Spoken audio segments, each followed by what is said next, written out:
Welcome to the world of probiotic foods. This is Cultured Food Life with your host, Donna Schwenk. Welcome, everybody, and thanks for joining me.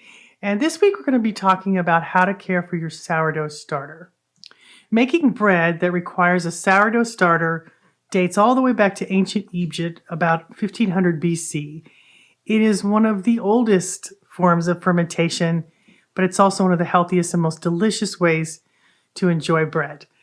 And in the last several centuries, bakers started using commercial baker's yeast, like the instant yeast that you see, to help the dough rise. However, the traditional sourdough fermentation requires, basically it's a wild yeast. And it also requires lactic acid bacteria.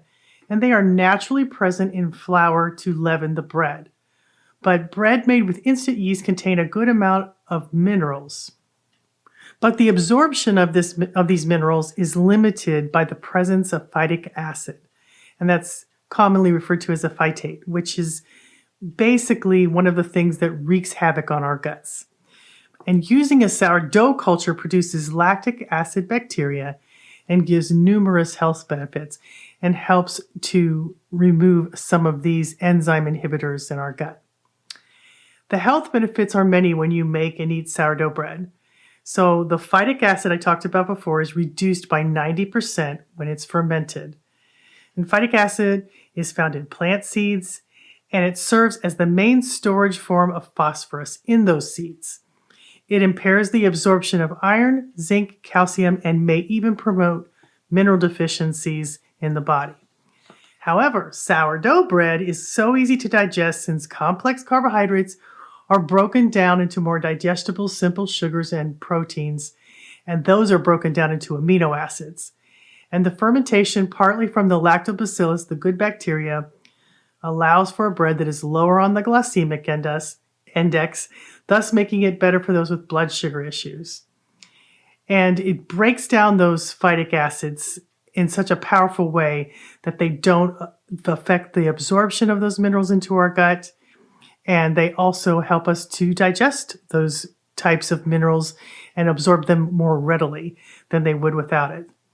There's a lot of people who are gluten intolerant and do fine on sourdough bread, since the gluten is reduced during fermentation.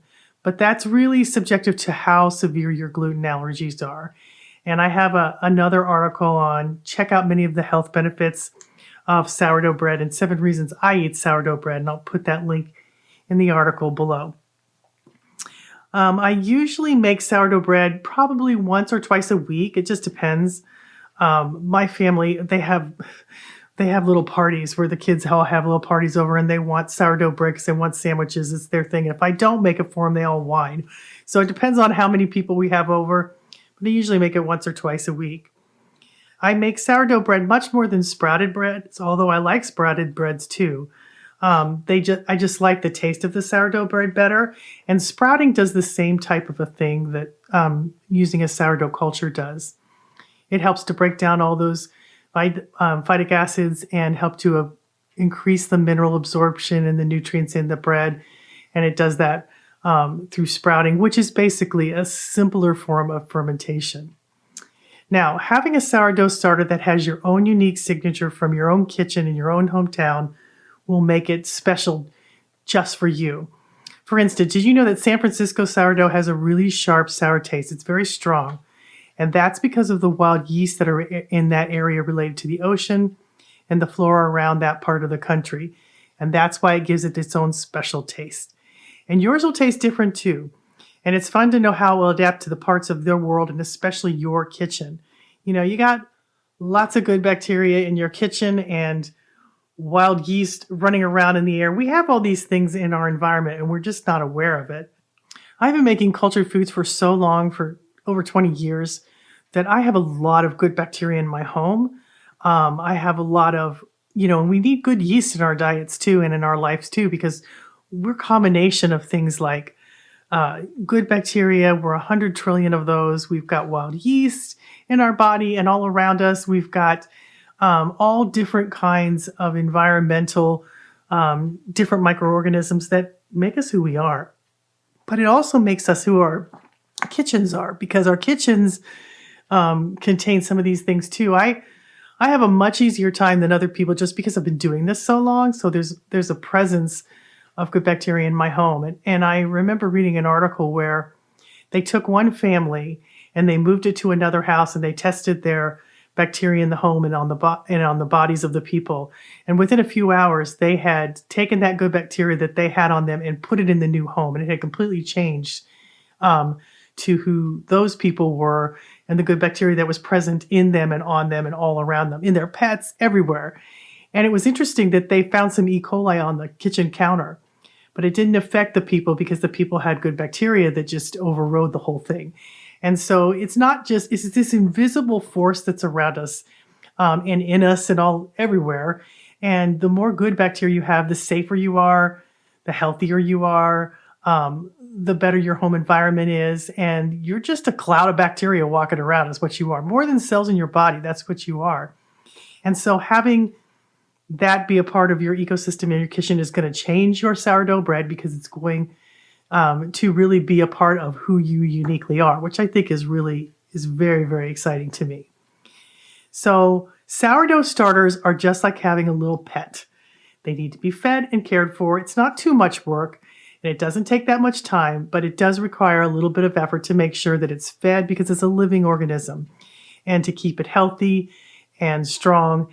And I have a bunch of tips on how to help you to keep a healthy starter and how to make great sourdough bread. And believe me, it's worth it. There is nothing like taking sourdough bread out of your oven. People love it. People get excited about it. And the secret to really good sourdough bread is in the bubbly starter.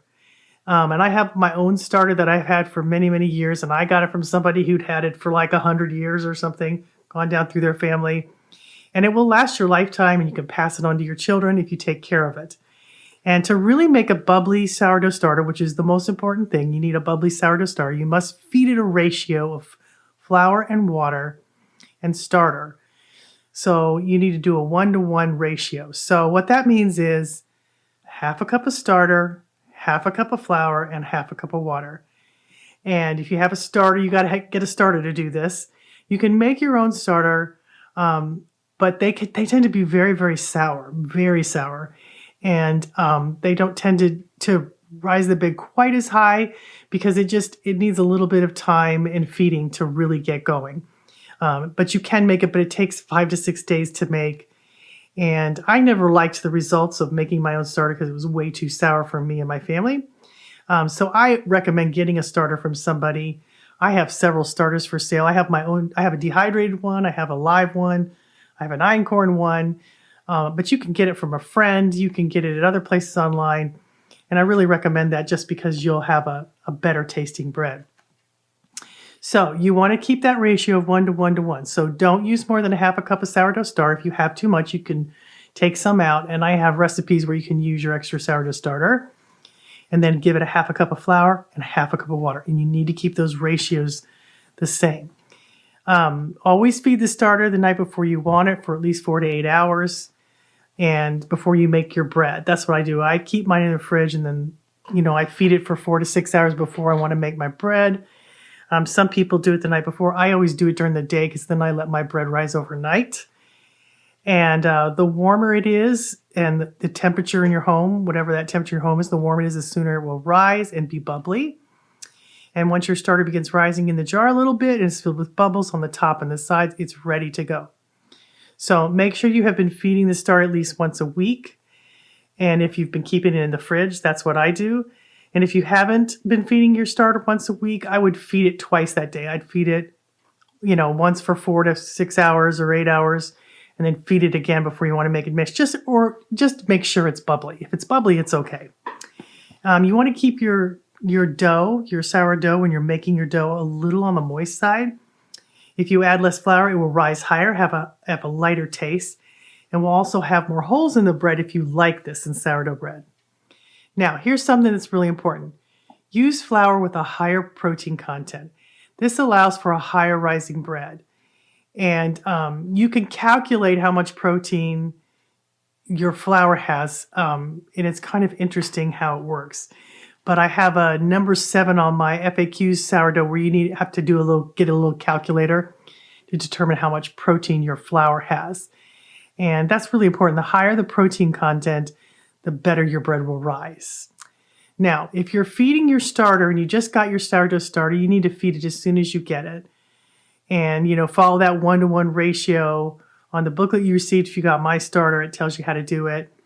And you should feed it fresh flour, water, at least once a week if you're keeping it in the fridge to make really good sourdough bread. You can feed it, and if it's bubbly and doing really well, then you can feed it again and place it in the fridge and just feed it once a week. That's what I do. So you need to feed your sourdough culture 6 to 8 hours before you want to make your bread. So I keep my sourdough in the refrigerator. When I'm ready to make bread, which I usually let it rise at night. I make it before I go to bed, usually is my method. And it just makes the bread more digestible. It has a chance to rise higher. So I pull it out of the fridge sometime in the afternoon. I feed it my 1-to-1 ratio using half a cup of starter, half a cup of flour, half a cup of water. Then I let it get on the counter. I see lots of bubbles. And then I make my bread. And then after I make my bread, I feed it again and put it back in the fridge. It's really, really important to not use more starter than flour and water.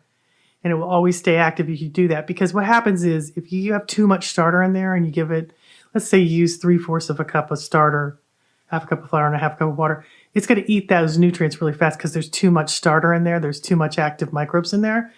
And then it's not going to rise. Your bread's not going to rise as high. Your starter's not going to be as bubbly because it's going to consume the food really fast. So the day that I want to bake my bread, I feed it, let it warm up for 6 to 8 hours.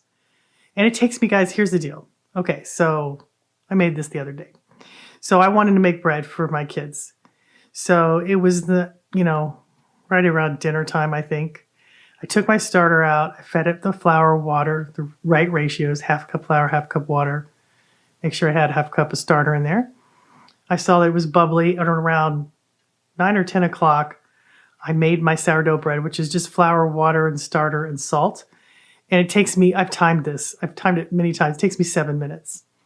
And I just mix it all together. I put it in a bowl, cover it up, and let it rise overnight. And in the morning, I get up and I bake it in the morning. As soon as I get up, I roll it out. I've got instructions. I make an overnight sourdough bread. And I let it rise slowly, like over 10 hours, maybe 12. And the reason I do this is because it's more digestible the longer you let it rise. And this makes the best sourdough bread in the world. I bake it in a Dutch oven for 20 minutes with the lid on, and then I take the lid off. And it is the most delicious sourdough bread. It's my favorite, and I make this one constantly. And everybody in my family loves this too. But basically, it takes 7 minutes the night before I go to bed to make the bread. And in the morning, I roll it out, put it in a little bowl, like a baton bowl, which, to let it rise again for like 30 minutes to an hour. And then I heat up the oven, and then I plop it in the Dutch oven and bake it. So it doesn't take a lot of time. And I'm so good at it because I've done so many loaves that it doesn't take very long, and it's a lot of fun. So once you get the hang of it, it's super easy. And there's only like 4 ingredients: flour, water, salt, and your starter. And that's it. And it's just magical how easy it is. Let me put that recipe below because it's the one I use the most. It's the one that gives you a perfect loaf every time. And one of the things that I like about this recipe is I give you all the measurements. I really encourage you, if you want to make sourdough bread really good, get a scale and measure out your ingredients, because your cup of flour and my cup of flour can be very different. So I put the grams on there of how much each of them weighs, and then you can't really mess it up, and it works great every time. And you want to make sure your sourdough starter is bubbly before you use it. Mine tends to float when I put it in water, a little tiny bit in water, so I kind of know that it's really active. It doesn't always have to do that as long as it's bubbly, but that's when I know it's really perfect to use. So if you want to feeding your starter without baking, let's say you've been busy, you don't have time to make bread, and you just want to keep it in the fridge. So all you do is take it out of the fridge, mix together half a cup of starter, half a cup of flour, half a cup of water, and then put it back in the fridge. And you can do that once a week if you don't want to make bread every week, but it does need regular feedings once a week. And it's really important, again, not to use more starter than flour and water. Make sure your ratios are good, 1 to 1 to 1. So, because if you use too much starter, it's going to consume all that food and not be bubbly.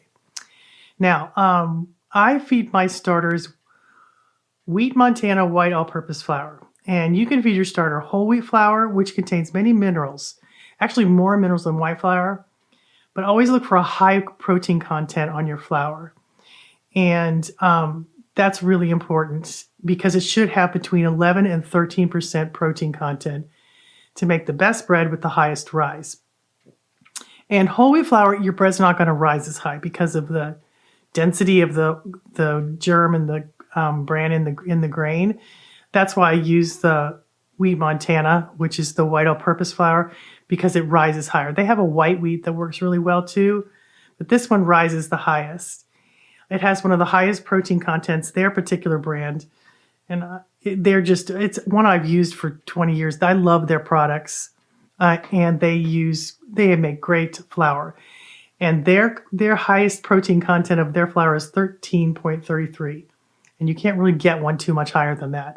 You can get bread flours. They have higher protein contents. That's a good one. King Arthur has a really good brand.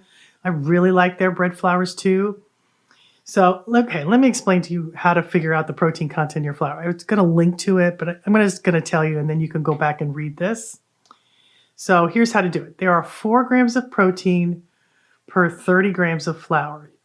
So you'll look on the back of your thing, and you'll need to multiply the grams of protein by 4 by the number 100. So, and then divide it by 30. So for instance, if you have 4 grams of protein per 30 grams of flour, you take 4 times 100 equals 400, and then you divide that by 30, and that gives you 13.33. So you'll have to look on the back of your product.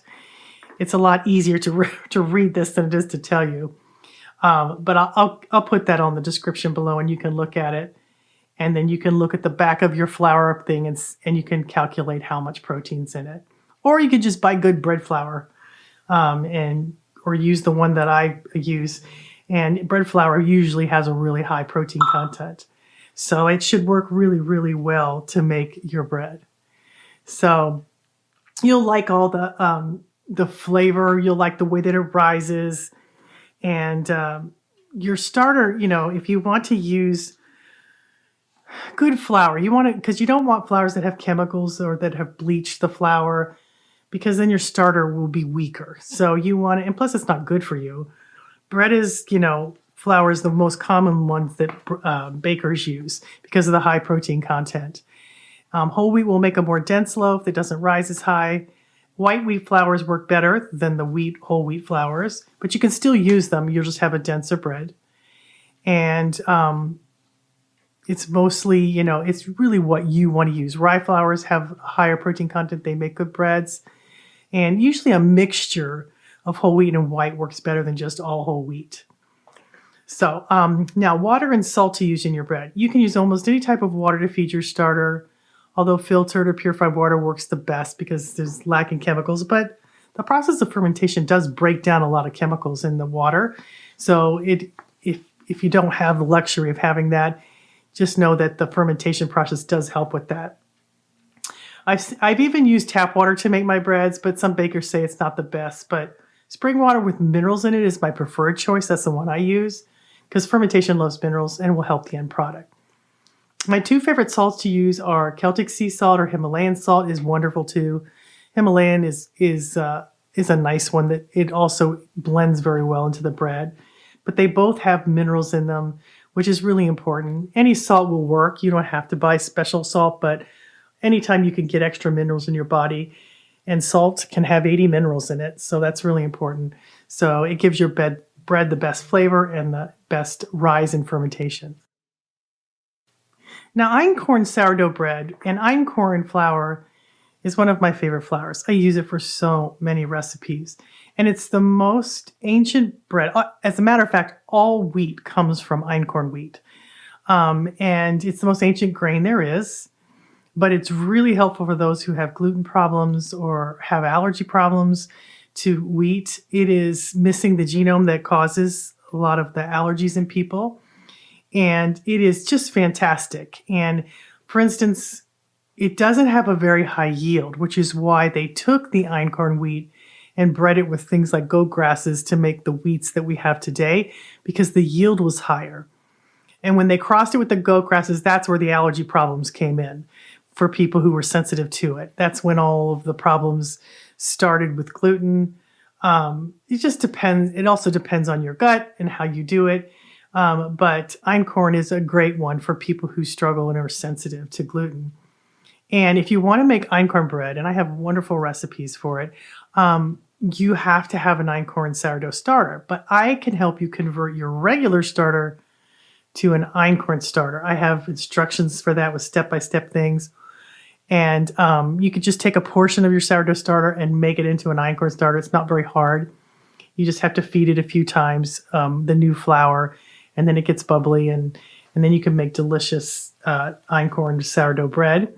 Or I also have an einkorn dehydrated starter you can buy that's all ready to go. You just mix it with water and get it bubbly and get it going. So either way, I really think einkorn is, I think, one of my favorite flours. I love it for pancakes. I make it all different kinds. It's better for blood sugar issues. It has a lot of health properties in it, and I have a really good article on that. So I will link that in the description below because it explains a lot more than I can tell you on this podcast. And it's fantastic. It makes fantastic tasting bread. Makes really good pancakes, by the way, sourdough pancakes. Einkorns, you have to find it at a health food store, but I encourage you to do it because the more people eat it, the more availability it will have. And a lady developed this over in Italy whose daughter had super severe celiac disease, and yet she had no problem with einkorn flour. So she developed all that. It had almost gone extinct. And she started growing it again in Italy, and it's just really made a whole entire company and business out of it, and I absolutely love it. I love her pastas that she sells in the stores. They're terrific, and I encourage you to try it because it's always better when the body has an easier ability to digest some of these foods, and einkorn is one of those. So let me talk to you about if you've been neglecting your sourdough starter. So let's say it's been a few weeks since you fed your starter and it's been in the fridge. So what I recommend doing is, it still should be okay, is I recommend reducing the starter to 1/4 of a cup instead of 1/2 of a cup. And then give it 1/2 a cup of flour and 1/2 a cup of water. And the reason I say that is because you want to overwhelm it with food. So by reducing the starter, you're giving it a lot more food because you're giving it twice as much flour and water as you have starter in there. And then let it sit for like 6 to 8 hours and see how it does. It should perk up and produce some bubbles. You may have to do this a couple times to get it going. But this method really does overwhelm the starter food and really gives it a stronger start if your starter has been dormant for a little while. Do this every 8 hours or every 6 to 8 hours, twice a day until it's bubbly all over on the sides of the jar and on the top. And it should come back to life with a couple feedings twice a day. And make sure you only use 1/4 cup of starter in this recipe just to give it a lot of food. Now, if you see a dark liquid on the top, it's called the hooch. And don't be alarmed. It just means that your starter is very hungry. The alcohol may have separated and come to the surface, and it just gets this dark color. It looks alarming, but it's not harmful. You can discard the liquid or you can just mix it in. It's just the byproduct of the starter eating all the food, and it means it's super hungry and wants to be fed. So give it fresh flour and water, and it should get right back up to working again. Okay, so let's say you want to increase your starter because you want more than 1 cup of starter. Let's say you want 3 cups of starter to make several batches of bread. So you combine 1 cup of starter with 1 cup of flour and 1 cup of water, and you'll have 3 cups of starter. It's very important, use those 1-to-1 ratios. So however much you want to increase it, do it that way. And if you use more starter, it will be extra active because there's, more starter than flour, and it will eat up some of the nutrients and won't be as vigorous as it could be. So just make sure your 1-to-1 ratios, if you want to increase your starter, are all the same, and it should be no problem. Now, if you have too much starter, there are some really great things you can do. I love my sourdough waffles and pancakes. I make this little leaven the night before, and then I add my flour and water in the morning, and we kind of been having pancakes every Saturday. It's kind of our thing now. I can't stop eating them. They're so good. My kids love them. Everybody loves them. My husband makes them. And I just make the starter. Oh gosh, they're so good on Saturday morning. It's a real treat. I look forward to it. I also have other recipes like snickerdoodle cookies you can use your extra starter to make. Peppermint sourdough brownies are so good. You can do sourdough dumplings. And I have some other recipes too, and I'll link that to the description below. You can make all different kinds of things with your extra sourdough starter so you don't have to waste it. So I will link all these. I'll link my overnight sourdough bread, my dehydrated einkorn sourdough starter, how to convert your starter, and how to use your extra sourdough starter, all in the link description below. So I hope that helps. Everybody should be making their own sourdough bread. It's such a joy to make. It's so fun, and people are so impressed. And guys, it's just flour, water, and salt. It's crazy. And it just makes the most yummy, delicious sandwiches and meals for your family, and they will surely love it. And you will get such pleasure out of learning to make your own bread. And I have kind of a really great method to do that. So if you check that out, it's kind of foolproof. And I give you exact measurements and exactly how to do it. And guys, I've made this bread hundreds of times, and it turns out good every single time. So I hope that helps. I hope you'll make your own bread. I hope more people start making their own food. Because don't ever forget something, that when you make something for your family and you know that it's good for them and you put your heart into it, you put that love that's in you, and not just your good bacteria, but you put a part of yourself in that bread. So it's always better for people that are eating the foods that you make, because you have put a part of your energy and a part of your love in the making of the bread to be healthy for your family in that bread. So thanks for listening, guys. We will talk to you next week, and hopefully send me some pictures of your bread if you make it, or put it on Instagram.